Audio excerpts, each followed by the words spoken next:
Hi, everybody. Thanks for being with us today for Deborah Kobylt Live. I have a very interesting woman with me in studio today, Stacey Blanchet. Stacey, thanks for joining us. Thank you very much for having me. Stacey is a publicist who actually got into this part of her career, let's just say over the age of 45, which I think is quite extraordinary. And the two of us got to know each other because you placed so many of your own clients on my show. I did. And you only just started doing publicity the past 3 years. Yes. Right? So let's talk about some of them. You've got Sherry Belafonte. You have Schreibner, Catherine Schreiber, she's a Broadway producer. But mega Broadway producer. She won Yes, Broadway yes. producer of the Globe, I think a year or two ago. She's major. She's Yes, done she's some major. giant Broadway productions, including Pretty Women and then some, right? Mm-hmm.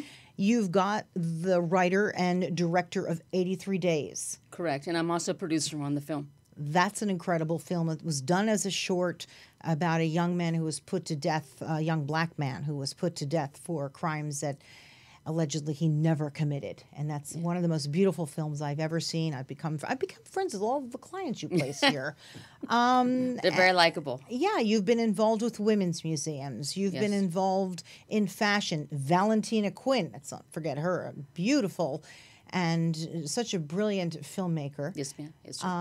And again, you did all this only in the past few years. So I'm telling you this, ladies, because you can reinvent yourself at any age, because this lady did it. Thank you for being here. Thank you for having me. Thank you so much. Let's start with someone that we didn't mention in the intro, Derek Gores. He is a brilliant artist. And I'm going to have you talk about how you decided to contact the Beverly Hills Hotel and the Bel Air, and now he's going to be showcased all over their hotel at the Bel Air Hotel next month. What a brilliant thing you did. Please. Well, actually, the story for Derek starts about 3 years ago. Was I bought 2 of his paintings, and I worked for a magazine in Paris, and we contacted him about doing a bag for the magazine in Paris. A handbag. Yeah, and it was going to be like Runway Magazine France, and Derek Gores' picture was going to be on it. And we became friends out of that. And then about a year ago, he contacted me, and he goes, I've been thinking about doing publicity. And I said, well, you know, I do publicity. And I said, it would be great to do somebody that I actually care about and really like and want to see you and help you go where you want to go. And so I am constantly at the Beverly Hills Hotel. You are. You're always there. Whenever I always meet you, there. you're like, would you like to come to the Beverly Hills Hotel, the Polo Lounge? It's like, well, of course, let's do it. So I go do. ahead. I love the Beverly Hills Hotel. And to me, it just screams Derek Gores. And I told him one day, I said, I'm going to call the marketing department. I'm going to ask them if they'll showcase you at the Beverly Hills Hotel. And he said, what? Didn't believe me. I called them. They took my call, and within 2 hours, we had a deal.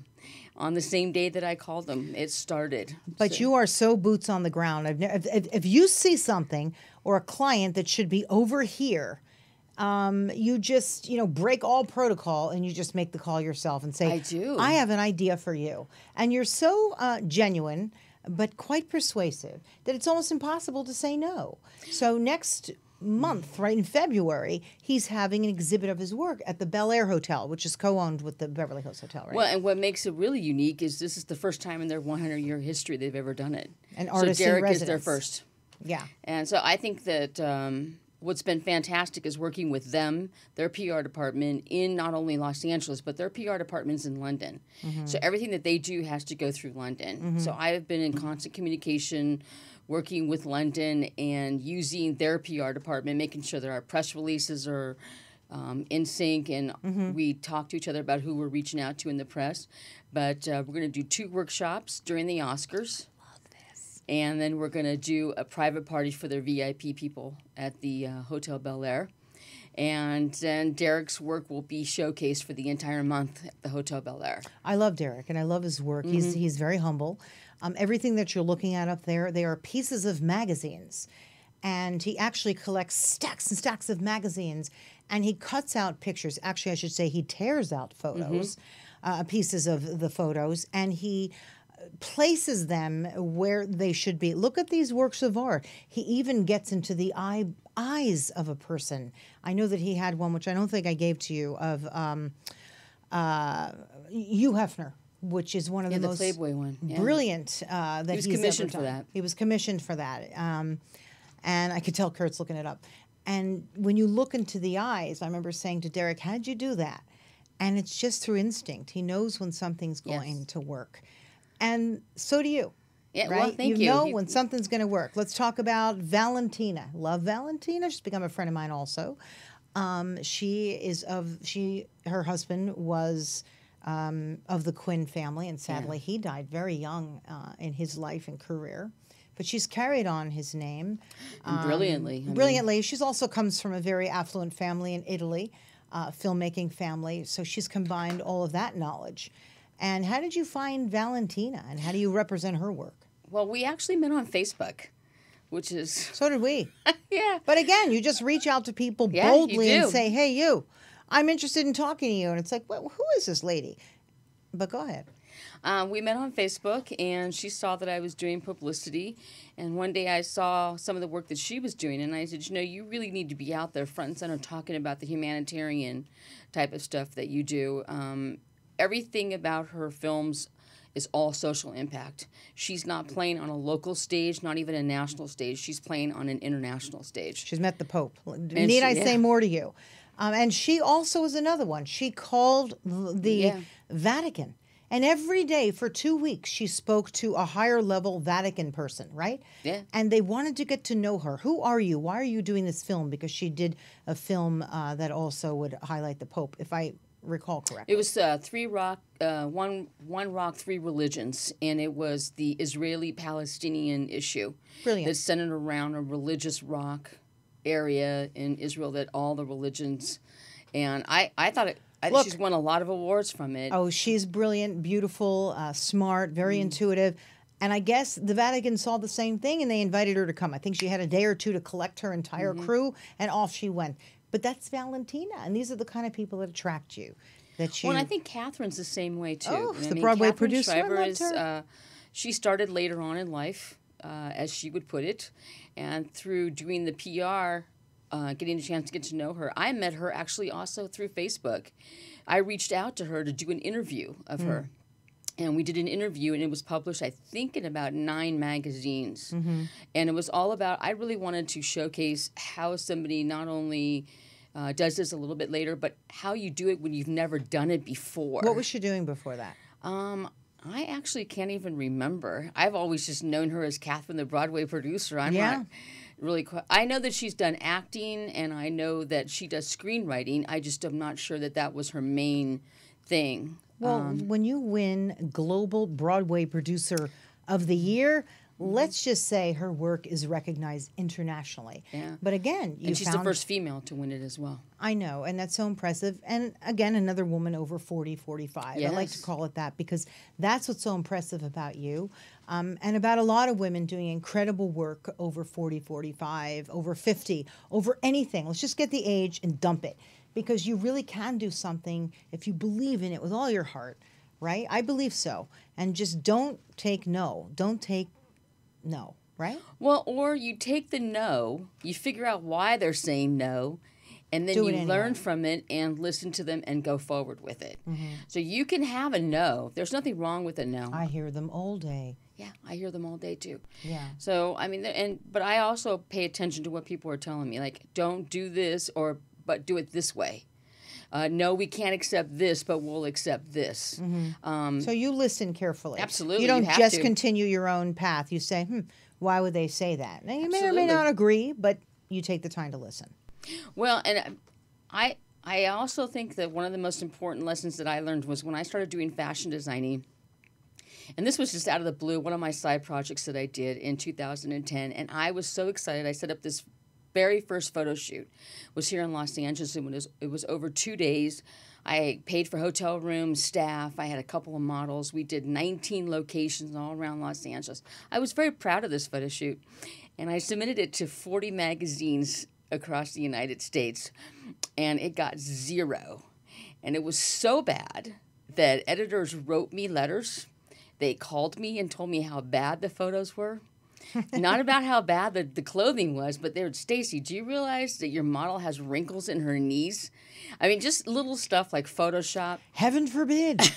So I was like, at first I thought, well, how do I take this? I mean, is this personal? And then I took the emails, and 2 years later, one of the editors of LA Fashion Magazine was doing my last photo shoot. So I became friends with the editors. I listened to their concerns, and then I adapted. I redid it, and from there, just it skyrocketed. Wow. So I'm not sure if someone had done that to me in my 20s if I had taken it the same way. Right, because through your experience, Yeah. which is why I think hiring people or working with people who have a lot of life experience has great value, because you're right, you may not have taken that. You may have been like, forget it, I know better. But you listened and you learned from that. Let's take it back a little bit, or we don't have all the time in the world, but a little bit from your early life. You wrote a film. And you produced a film that can be seen on YouTube, correct? Amazon, okay.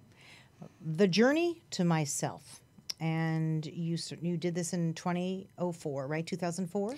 The piece that I wrote was published in 2004, and the documentary was released in 2012. Pardon me. And it's a story of... It's my life story, actually. What had happened was... because of that piece, and I was very late to social media. I didn't get to social media until around 2011. Even later than that, because I'd be texting you going, girl, what you doing? Get yourself on Instagram. Instagram, yeah. I fight social media at all costs. But I actually, people were trying to Google me and find out who I was when I was doing my fashion designing. I had two very successful... What was the name of that company? Blanchet Designs. Blanchet Designs, okay. And they knew me as Stacey Blanchet of Blanchet Designs, and I had two very successful fashion shows in San Diego that got a lot of press. But they couldn't find any information about me except for that story that was published. And it's the story of what took place in 1976 to me was my parents had separated, and my mom, wanting to give my brother and I a really great summer, sent us off to be with my aunt and uncle in Montana, as they always did. We always spent our summers with my aunt and uncle. Could be in Lake Tahoe, could have been in Wyoming, but this particular year was in Montana. And for some strange odd reason, that was the year my uncle decided to sexually abuse me. Because nobody else was around as an adult. Nobody it was just around, you and your no. brother. Except for my brother and my aunt, who clearly was not somebody who could or would step in and help me. And so I wrote about what happens to somebody who goes through that. Is it the trauma of the divorce that's even harder than the trauma of being sexually abused? I'm not sure. But I think that there are some people in my family who say the divorce was harder on me than the sexual abuse. And then there's other people that will claim, no, it was the sexual abuse that was harder. It's everything. But it's everything. And it changes you. It makes you a different person. You come out of that summer, and you are not the same person that you were when you started that summer. And I talk about, in the piece, The Journey to Myself, the 6 stages of who I am as a result of that. And why it's important to embrace them, not run away from them, and then just move on. And, of course, I did with therapy. I'm not saying I didn't do it with therapy. It was the therapist who actually saved my life. At the age of 18, Jerry Limpick actually filed charges against my uncle and my aunt. And in doing so, I got removed from my dad's family, and I was never welcomed back into the family. So I love it. They removed you. And then that's another hurt, right? Because you start to think, lose your only family, oh, no, I shouldn't have. And that can bring on all sorts of things. Alienation. That's very, very difficult and painful. Well, and at 18, so I'm dealing with not only all of that, but also having to lose my family at the age of 18. So, it's dark years. And the documentary crew that was following me from my fashion shows, they came across the piece, and they said to me, they said, you know what, Stacey, we want to scrap the entire project that we have with you right now. And they had been following me for a year. And I said, what do you mean you want to scrap it? And they said, we want to find out what happened to that girl. And the piece stops at 21. It just talks about me at the age of 21. It doesn't go any farther. And they said, we want you to tell everybody what happened to the girl at 21. And so I was really reluctant because I care very much for my mom and my dad. And unfortunately, parts of this movie is not favorable to them. And, we're talking, I'm 30 years removed, 40 years removed from all of this. We've all made our peace with everything that happened. And they're also very well known in San Diego. So the documentary coming out would... Painful. Yeah. It'd be painful for everybody. And so, I really had to think about it. And both my parents said, do it. I love that. It's the truth. They released that to you. They said, did. They gave that to you. They said, do it. And I think that's a big part of all this. And you were able to, maybe in your own way, of course, make peace with it. So that's beautiful. And then you got into the fashion business, right? You've always been a prolific writer, though, I'd like to say. You are an incredible writer, descriptive, but in a very sophisticated way. I have a formula, that's for sure. What is your formula? Well, it's actually very simple. I call myself an interviewer, not a writer. I don't know if I could, and I've dabbled with it a little bit, or take a subject matter and just write about it. I'm more better when I'm asking questions. And what I try to do is, for every single one of my interviews, I make the interviewer the star. So I don't want people to remember me writing the pieces. I want them to learn everything that they need to know about the people that I'm writing about. And it starts with the title. I can't write until I know the title. So I start with a title. It's going to start with a beginning, a middle, and then the interview, and then I close it. So it's terrific. What are some of the publications that you've written for? Because everything I've written, I thought, damn, she's incredible. I don't say that loosely. I need you to know that. I'm someone sweet. who reads quite a bit, and I can be somewhat critical of people's writings. Not you. Well, it depends on what magazine I'm working with at the time. A lot of them I've done, I think I've been published in 60 magazines. A lot of them are online magazines. Some of them are print. My favorite interview of all time was Annie Leibovitz. And that took me 2 months to secure, and working with her publicist and working with her manager. That's huge. And I never met her. I never talked to her. I had to submit the questions, and then she chose which one she was going to answer. Mm-hmm. But I think the only reason that Annie Leibovitz agreed to do the interview was we were not talking about her photography. I think she's already done enough interviews. So what did you talk about in that interview? Well, at the time, Annie Leibovitz and Gloria Steinem were traveling around the world, and they were opening up conversation pits. And they were inviting women to come in and talk about women's issues. And it was being held in all these different museums around the Guggenheim. There was one in San Francisco, in New York. And I called it the fine art of conversation. And why did Annie Leibovitz and Gloria Steinem feel that it was necessary to do this? And so they were very open to doing an interview regarding the conversations. Mm-hmm. And it was published in print for Trend Privé magazine out of Germany. And I wrote it specifically for that magazine. But that was... And what was interesting, I reached out to her management, and her management said, I will give you an answer in 1 month.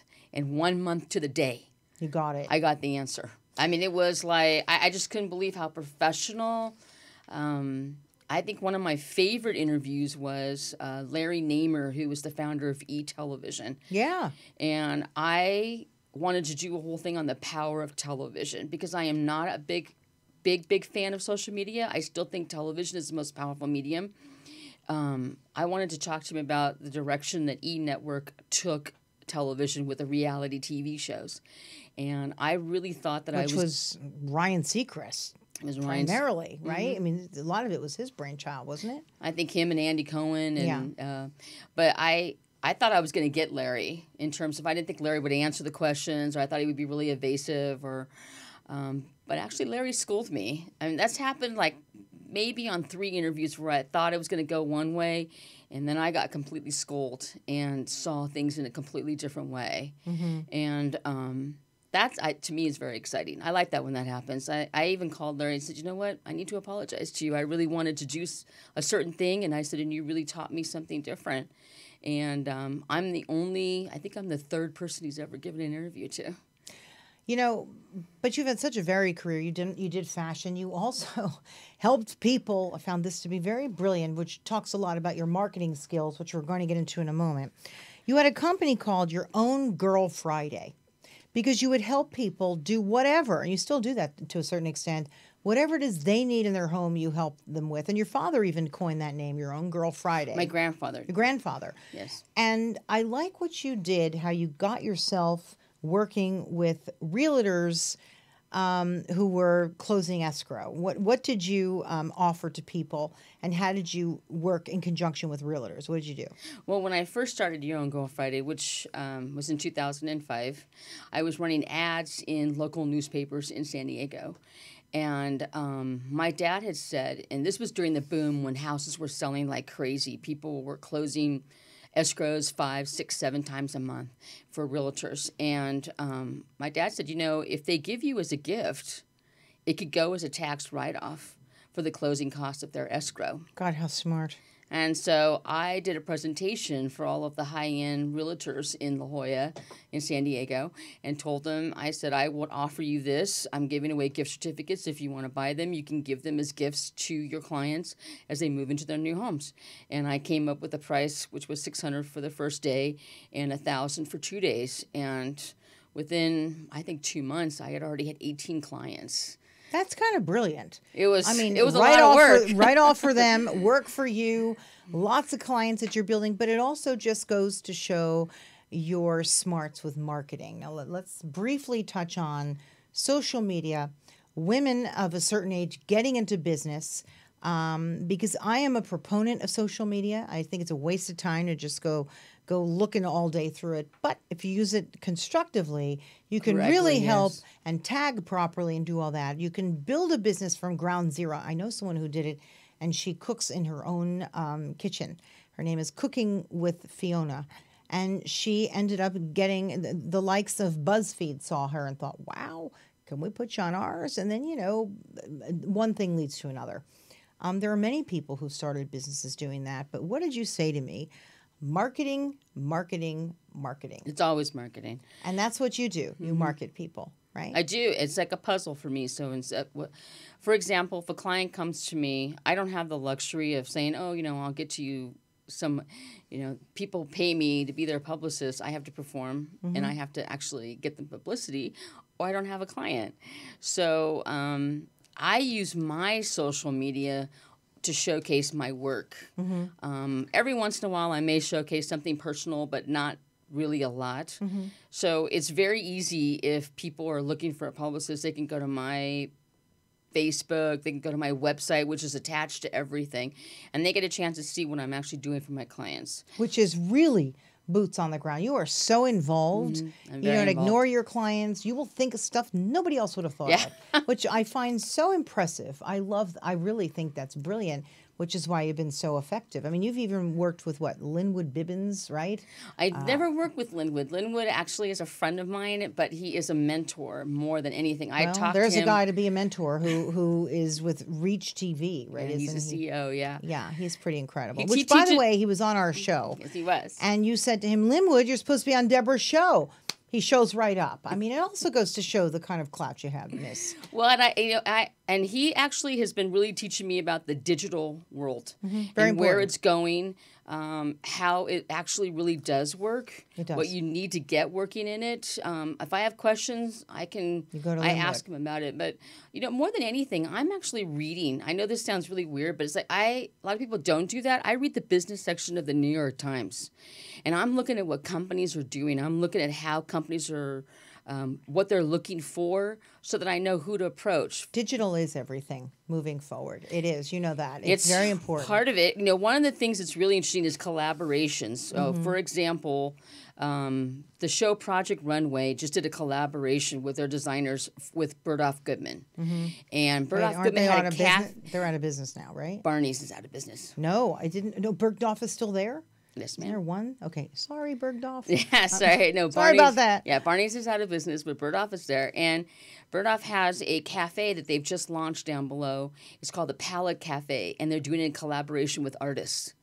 So, is this in New York? Uh-huh. Is that the most beautiful flagship, beautiful, legendary store right there on Fifth Avenue next to the plaza? Yeah. There you go. What'd you say? You called them.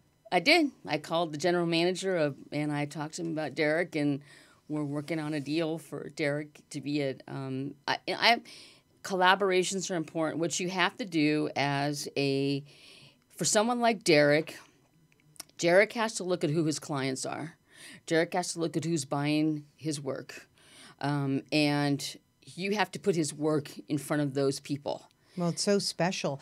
I mean, once he's in front of this major store and this major hotel next month, forget it. I mean, the sky's going to be the limit for Derek. I better get my little piece before that happens. Yeah, and he's got he's got the prints, but I'm talking about originals. I know. Type of stuff, collaborations. But he's already done all that. But when I look at my clients, if you've got a beauty brand, I'm going to go for television. If I can get that brand on television to showcase it, maybe, for example, for my client Katarina's Glamour Garden lipsticks, Mother's Day was perfect. Television ate it up.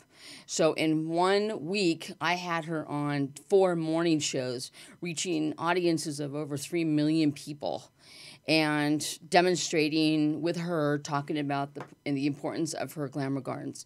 You can't get that any other way in that fast of an impact. Not everybody's meant for television. Digital offers a lot. Digital for the under 40, for my clients that are under 40, all they want is digital. They're not interested in television at all. So they want stuff that they can be able to share. They want stuff that's going to be able to go viral. So as a publicist, you have to know what your client's looking for. Now I have clients that just want publicity just to show who they are. It's not meant to bring in money or any. It's just meant to get the word out as to how they got where they were going. Right, and also if they then want to make money with that, yeah. we've talked about that. Sometimes you just got to start somewhere, which is why I like social media. You can start something from ground zero, and if you hit, then you can make some money. So I know what you mean. There's all different kinds of clients, different levels, different levels. Reasons, right? But let's say someone can't afford somebody like you. And by the way, you're reasonable considering, a lot of publicists are costly. You're costly, but you're not over the moon, right? I don't think so, yeah. No. And it also depends on what you... Now, there are some publicists that do a lot more than I do.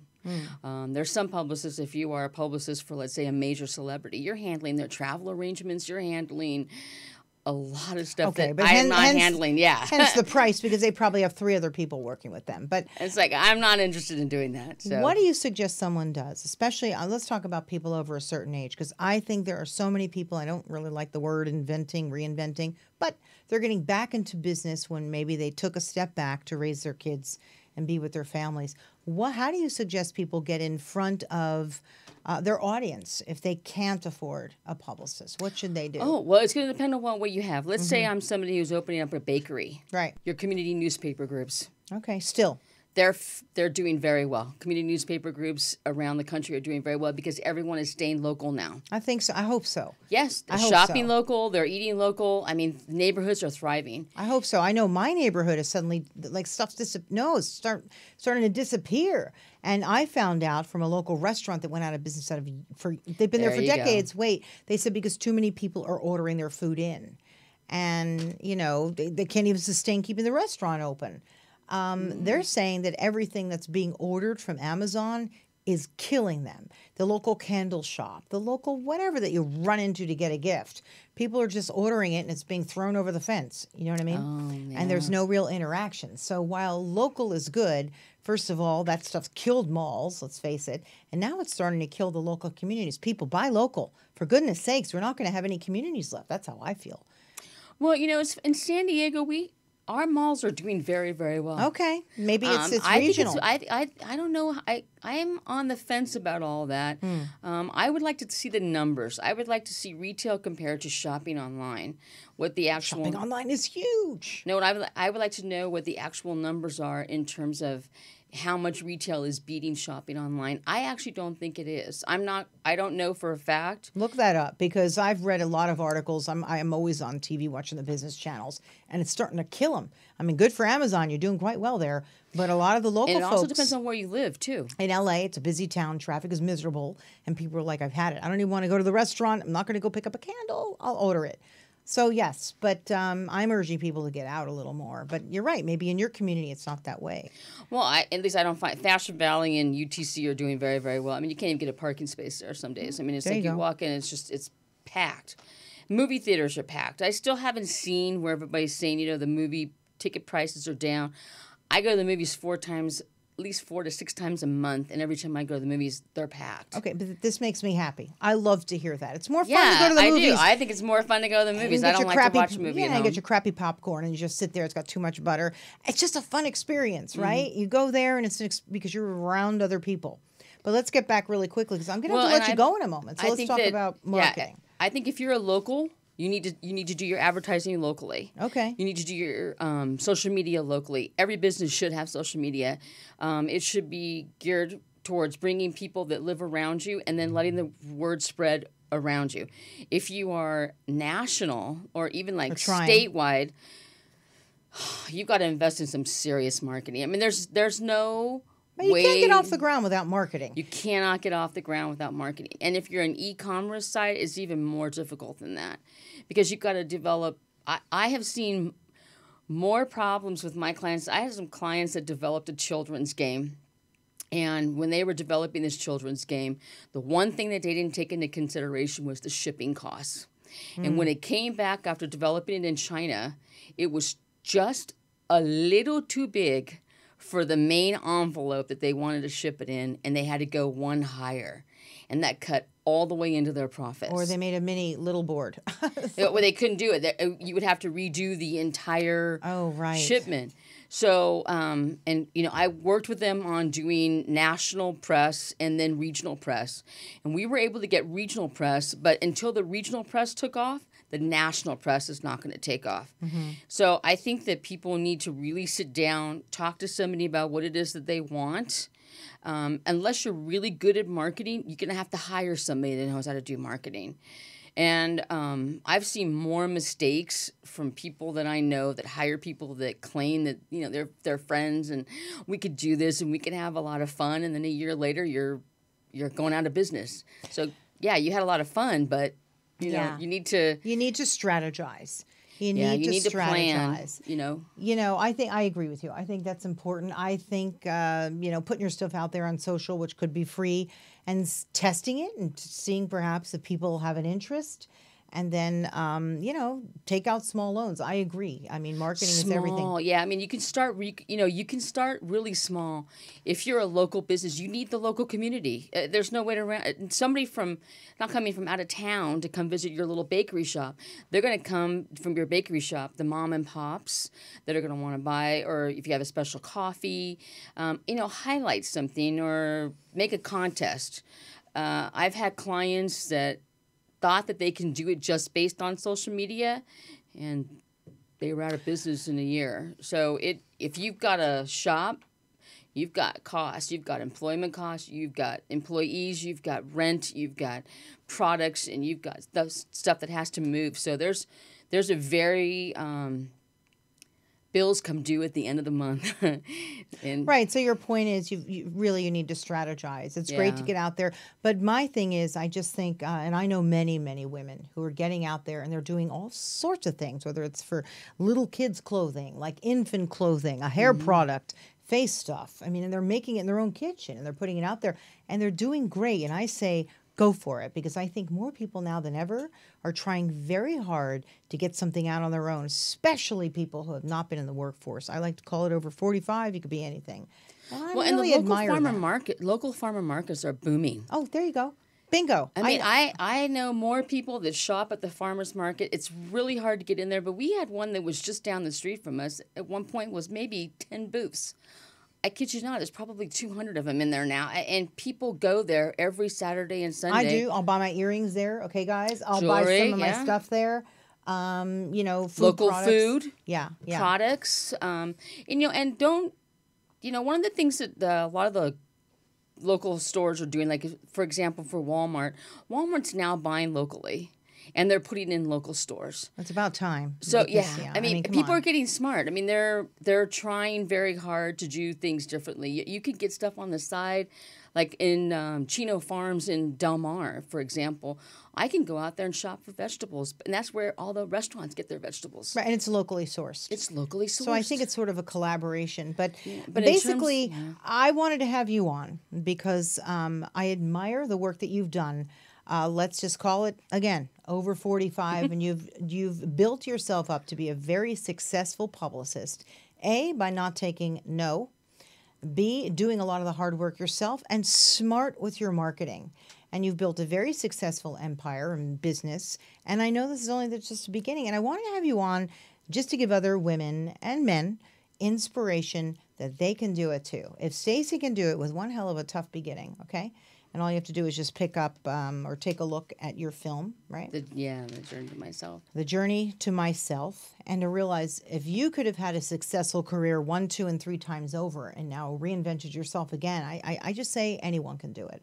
You know, you're an inspiring person to me. So I think that's thank you. That's so sweet. That's just I get people that ask me that all the time. They want to know, you know, like, how did you... I really have no answer for that. I do.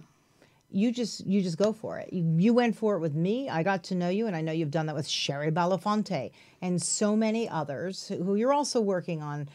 You've got all kinds of stuff up that you're working on with her. Yes. And so many other people, because you see a project, you feel like it, you know, you can help it move forward, and there you go. And hence, that's my advice to all of you people out there. Just like Stacey, you can do something too, right? Just be a little smart about it. Right? Yeah, just be a little smart about it. Yeah. Think it through. Yeah, I appreciate you coming in today. Well, thank you so much. I know you drove a long way, right? And then I made you sit out in the green room. So thank you. I hope it was worth your while because I feel like Stacey Blanchet, you are an inspiration to a lot of us. So thank you. Thank you very that. much. Yeah. And thank you, everybody. If you want to reach out to Stacey Blanchet, how can they do that? YourOwnGirlFriday.com is my website. That's the best way to reach out. Do you answer? Well, I know that you answer people on Facebook. I do. All the time. If people ask me questions on Facebook, yeah, I do answer. So people, please reach out to her if you want any advice, if you want any marketing advice, if you need any publicity. This is the person to go for, Stacey Blanchet. So thank you very much for being here on Deborah Kobylt Live. We appreciate it. And we look forward to seeing you again next week. And don't forget, you can find us on Facebook, on YouTube, and listen to us on Apple Podcasts, iHeartRadio, Spotify, and honestly, anywhere that you get your podcasts, you're going to find Deborah Kobylt Live. So we will see you next time. Thanks for being here. Bye-bye.